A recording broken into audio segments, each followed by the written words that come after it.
Hello guys, I was recently creating a simple CRUD with Laravel and realized that CRUD is not so simple. So I've been experimenting with the best way to form the CRUD and also how to generate it with AI assistants, and I realized how many small choices do we have to make as Laravel developers to create a simple quote-unquote CRUD. And that's why I'm wearing this cap, my favorite cap, during this whole video, because that's actually the point. In this video, I want to show you a dozen of small questions that you need to face and answer while creating a typical CRUD. This is kind of like a fun experiment for you to realize or appreciate how different Laravel can be, how flexible it can be, and how many options do we have for our personal preference. So let me show you the code. What is a typical Laravel CRUD? What it consists of? Quite a few files actually. First, the database schema with migrations and model. So let's start with those. What choices do we have to make here? First, the columns, and we need to immediately choose which of them will be required. So nullable or not nullable. For example, user ID is nullable in this case. Also, we need to choose the syntax for foreign keys. For example, I use foreign ID,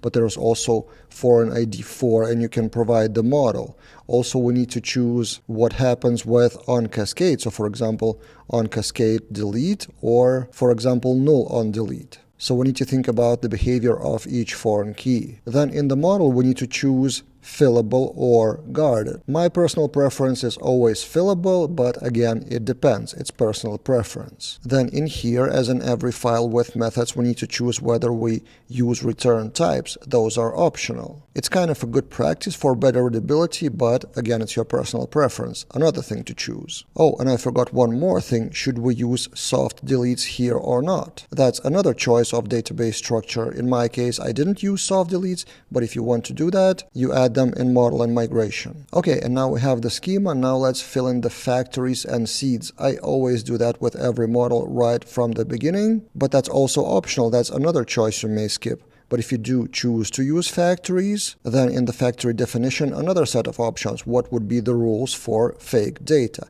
And also, should we use fake as a helper or this faker like this? This is, by the way, this faker is what is generated by default in my PHP Storm local AI assistant. Then we get to the seeder. Should we create a separate seeder for that model, or should we just include that in the database seeder? And then seed what? How many records with factories? 50, more, less, which rules, and stuff like that. So in my case, I've chosen separate seeder, which is added at the end of database seeder. And also with the default database seeder, should we leave those as they are, the default seeder for the users? Again, personal preference. And now from database structure, let's move to the actual CRUD page, and we start, of course, with route resource. This is not that much about personal preference, pretty straightforward. But where we do get choices and opinions is in the controller. Again, I will repeat, should we use return types here or not? I'm trying to use return types, but it's also optional. Then, should we use pagination or not? Another choice.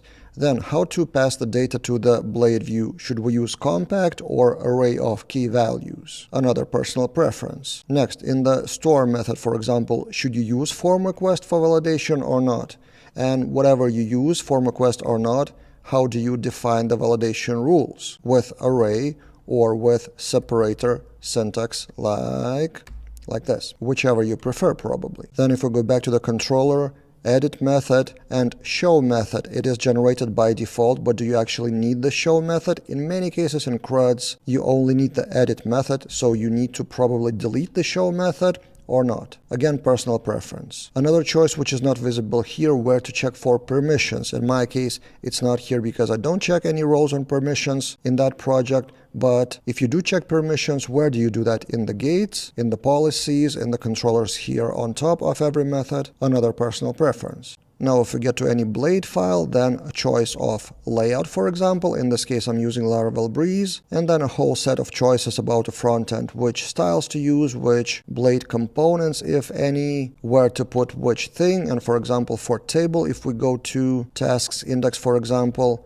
what even columns to show. And in my personal experience, for me as a backender, the blade part, the visual part, is the most time-consuming and in a way annoying part. So that's why I'm trying to use Laravel Breeze with its component in all the demos whenever possible to offload the thinking to the starter kit and focus on other more important questions. But one of the questions related to Blade but not necessarily to Blade is where to show the notification messages. For example, after the method of store or update, you redirect to table, which is also actually optional. Maybe you want to redirect somewhere else, but then you want to show the success message. Where do you show that? There are various alert and notification packages with JavaScript. You may choose those.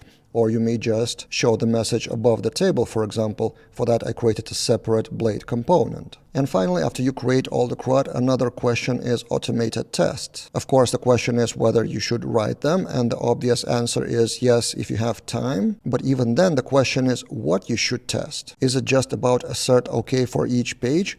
Or is it about asserting for specific text on the page or data passed to the view? Also, should you check the validation rules if they fail gracefully? For example, store task fails validation, and this test checks the validation for name field, and then separately, same for user ID field and same for description field. So should you go that deeper? But by the way, quite a lot of that can be generated by AI assistants, so it's not that time consuming these days. And yeah, this is kind of my rapid fire list of things to think about while creating a simple CRUD. So it's probably around a dozen or 15 or 20 small questions, but in most of them I repeated the same phrase, personal preference. So such flexibility of Laravel, in my personal opinion, it's a blessing and a curse depending on which side of strictness you're on and what project you work with. So probably one of the takeaways and the main messages here is if you work on someone else's project and you see the code of CRUD in a bit different way than you're expecting, this is probably fine. It's just their personal preference are a bit different in some cases. Anything you want to discuss from the examples that I mentioned or anything I missed from important questions